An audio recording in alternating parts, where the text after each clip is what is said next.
Inferno Catarina, ele é talvez a minha principal proposta na área de segurança pública, que é a construção de um presídio de segurança máxima no meio oeste catarinense, onde vai ser os moldes de El Salvador dentro do que a nossa legislação permite, o que não é muito, mas já o suficiente para ser bem pior do que qualquer outro presídio no Brasil. Então, a nossa resposta ela vai ser profissional, ela vai ser à altura. Quem não gostar, que vá embora, ou então que morra. A sensação de impunidade e insegurança não seria tão grande. Então, assim, a gente tem que ter parlamentares que não tenham rabo preso com o crime organizado, seja atrelado a PCC, Comando Vermelho, milícia. A gente precisa fazer esse dever de casa de saber quais são as conexões de quem a gente está elegendo, porque se tiver no parlamento com esses interesses espúrios, com esses rabos presos, não haverá nenhum tipo de efetividade em mudanças de lei, enfim, fiscalização, transparência. Eu acho que a gente precisa passar pelo endurecimento das leis penais em vários aspectos, e aqui eu preciso citar especialmente o Código Penal do Inimigo, né, que a gente todo mundo aqui, creio, já aprendeu basicamente qual é a defesa que o Renan Santos faz disso. Não dá para a gente ter o mesmo rito processual, o mesmo código penal tradicional de alguém que, por exemplo, rouba um celular na rua para alguém que domina território como faccionado, que faz lavagem de dinheiro do crime organizado em negócios que são de fachada. A gente tem que tratar faccionado como inimigo da nação. E isso demanda um código penal do inimigo. Isso é lesa pátria. Então, para fazer isso acontecer, o parlamento tem que estar alinhado com essa visão. Obviamente, só vai fazer isso quem não tem rabo preso com esse tipo de crime organizado. A gente pode falar de outros tipos de endurecimento penal, por exemplo, a gente pode falar de redução da maioridade penal, que foi debatida recentemente no parlamento. E como o Kim Kataguiri fala muito bem, isso não é uma questão de número específico de idade, e sim o tipo de crime. Se você está cometendo um crime hediondo, se você está cometendo algum tipo de ameaça à vida da pessoa, se você está cometendo crimes que são tipificados numa categoria maior, independente da idade, você pode ser preso. Então, eu acho que é muito mais sobre isso do que um número mágico de redução de maioridade penal. A gente sabe muito bem que, por exemplo, faccionados estão recrutando cada vez mais cedo jovens em comunidades, em territórios dominados onde o Estado não entra, onde as leis lá não se aplicam, é uma norma própria criada por eles, cerceando liberdades, obrigando a ter determinados comportamentos de consumo de serviços e produtos dentro desse território dominado, e esses jovens olham para os faccionados como alguém que cresceu na vida, que tem mais dinheiro, que tem algum nível de ostentação, e acabam se deixando levar, se seduzindo até pela falta de opção que o Estado oferece ali dentro, diante desse cenário. Então, a gente precisa, infelizmente, endurecer as leis penais e reduzir a maioridade penal para não se tornar impune aquele menor de idade que hoje não se enquadra na lei e que virou, infelizmente, ferramenta para esse tipo de crime organizado. Excelente. Brigadeiro, o Rio de Janeiro, por exemplo, que é um estado altamente problemático em relação a crime organizado, talvez é o mais problemático da federação, não faz fronteira, não faz divisa com Santa Catarina, né? Mas a gente ainda assim está exportando bandido para lá. Queria muito saber o que você pensa sobre integração de trabalho policial e sobre. Eu vi que você fez uma postagem que foi muito comentada sobre o Inferno Catarina. Eu queria que você falasse um pouco sobre isso, por gentileza, meu irmão. Ô, Rafa, apesar de não fazer fronteira, quando a gente fala de crime organizado, há uma grande integração já entre Rio e Santa Catarina, não dos governos, mas em relação ao crime organizado em si, porque Santa Catarina tem hoje um grande polo de lavagem de dinheiro do Comando Vermelho que se localiza em Balneário Camboriú, Itapema, Porto Belo, onde o dinheiro é lavado através da construção civil lá. Então, inclusive, volta e meia pegam tesoureiros do Comando Vermelho. Hoje, o principal tesoureiro do Comando Vermelho dizem que está em Itajaí, domiciliado em Itajaí, tá? Numa favela lá. Então, Santa Catarina, em questão de crime organizado, ainda a gente está vendo a instalação, a tomada de territórios agora. Então, a gente consegue ainda atuar de uma forma profilática, né? Agora, quando tem uma operação como essa que teve no Rio de Janeiro, um monte de vagabundo foi para Santa Catarina e se instalou lá. Então, a gente está tendo uma rápida implantação de polos do crime organizado lá, principalmente Comando Vermelho, e estão tomando rápido o Estado, tá? além da questão do lavagem de dinheiro.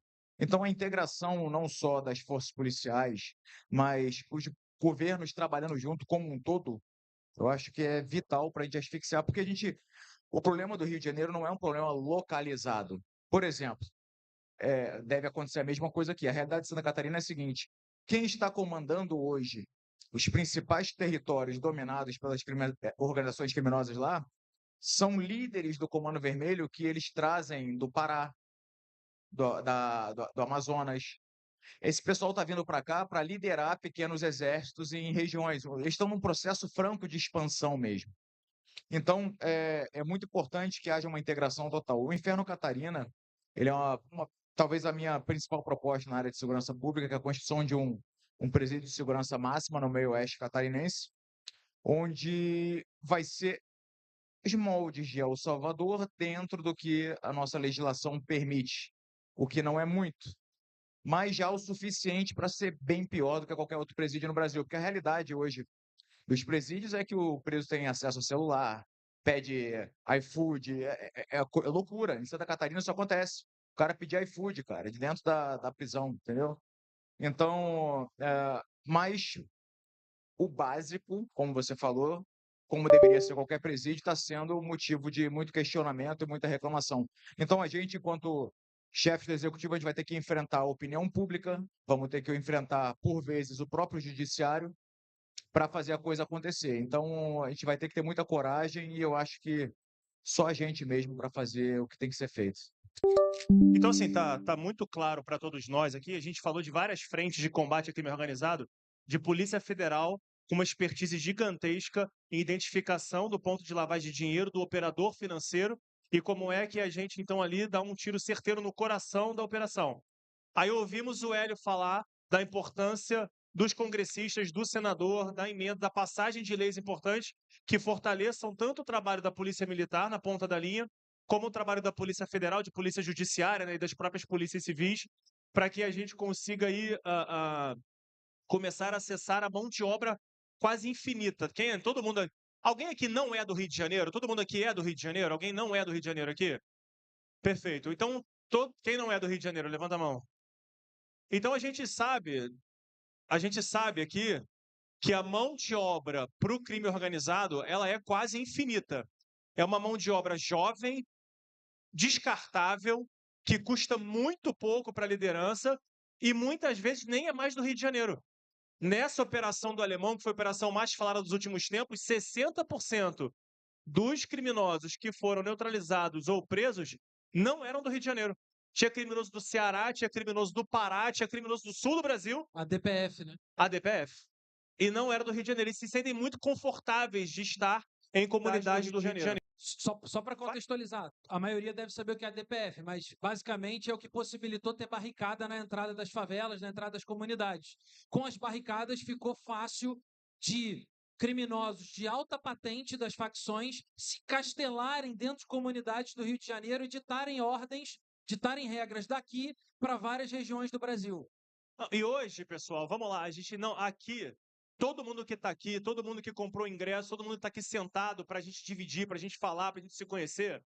Ninguém aqui é bobo, ninguém está aqui em troca de um pão com mortadela, ninguém está aqui porque é assessor de deputado, está todo mundo aqui porque quer estar aqui e porque acredita que é possível um Rio de Janeiro glorioso, o Rio de Janeiro dos nossos sonhos. Quando você lê a DPF, a gente falou sobre isso já, né, Busnello? Ela não impede a operação policial. Ela coloca uma série de regras que, naturalmente, torna muito difícil a operação, especialmente o elemento surpresa da operação. Você tem que comunicar um montão de entidades. Mas qual é o ponto principal? Quando você vê hoje o presidente da Alerj, o ex-presidente da Alerj, preso porque transmitia informações sobre operação policial a membros do Comando Vermelho, você entende exatamente que era um excelente bode expiatório você botar na conta da DPF a falta de operação. Faz sentido? Porque eu pego e falo assim, não, olha só, a DPF me proibiu de fazer operação. Pô, eu peguei pra Cristo a DPF. Ele, não, mas ela pode fazer operação. Só que você tem que comunicar todo mundo. Mas aí você tem TH Joias preso porque vendia arma pro Comando Vermelho. E o TH Joias já havia sido preso antes, tá? Ele foi eleito deputado, ele já tinha sido preso antes. Aí você tem Rodrigo Bacelar, que transmitia informações sigilosas a menos do Comando Vermelho. Aí você tem Thiago Rangel, operador de lavagem de dinheiro através de posto de gasolina. Aí você tem Márcio Canela, preso portando um fuzil com uma série de investigações por envolvimento com traficantes do Comando Vermelho. Então você passa a entender que existia todo um sistema preparado para que o Comando Vermelho se fortalecesse no Rio de Janeiro. E aí nós chegamos na barricada, nós chegamos no bandido que vai para Santa Catarina, nós chegamos numa operação financeira que quase não tem punição, porque é muito difícil identificar, e nós chegamos num ponto agora que eu preciso expor os policiais do Rio de Janeiro a uma operação muito dura contra o crime organizado. Então eu queria que falasse agora, para fechar aqui, como vai ser a polícia do Rio de Janeiro no combate no enfrentamento bélico ao crime organizado a partir de 6 de janeiro de 2027. Por favor, Coronel Busnello. Rafa, demais integrantes aí, nosso senador, nosso governador. O Rio de Janeiro tem uma máxima que diz: vamos enxugar o gelo para não morrer afogado. O Rio de Janeiro não vai morrer, o Rio de Janeiro não vai se afogar, o Rio de Janeiro tem capacidade de dar uma resposta qualificada, profissional e à altura da demanda que for preciso. E essa demanda ela vai começar pelo exemplo. O exemplo do governador, que não vai ficar no palácio. O gabinete do governador vai ser dentro do Alemão, dentro do Complexo da Maré, dentro do Complexo da Penha, dentro do Complexo da Pavuna. Nós não podemos mais aceitar e não vamos permitir que se tenha uma beligerância a nível de guerra mundial, de grandes palcos de guerra, Ucrânia, Oriente Médio, na cidade do Rio de Janeiro, e não fazermos nada, ficarmos encastelados.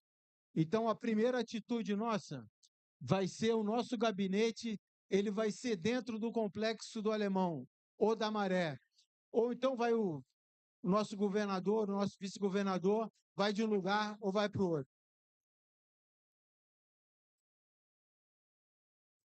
Nós não podemos mais aceitar o Rio de Janeiro como purgatório da beleza e do caos. Aqui é só beleza, não vai ser mais o caos e muito menos purgatório. Porque nós temos um estado lindo, uma cidade maravilhosa, nós temos um povo criativo, nós temos um povo capacitado e essa é uma resposta única que nós temos que dar. E quando nós dermos essa resposta com firmeza, com força e com energia, nós vamos colher tudo o que nós vamos plantar. Se nós plantarmos energia e força, nós vamos colher energia e força positivas. Nós não podemos mais passar a mão na cabeça de quem quer que seja. Não podemos mais passar a mão na cabeça do deputado, do senador, do governador. Não temos mais capacidade para o erro.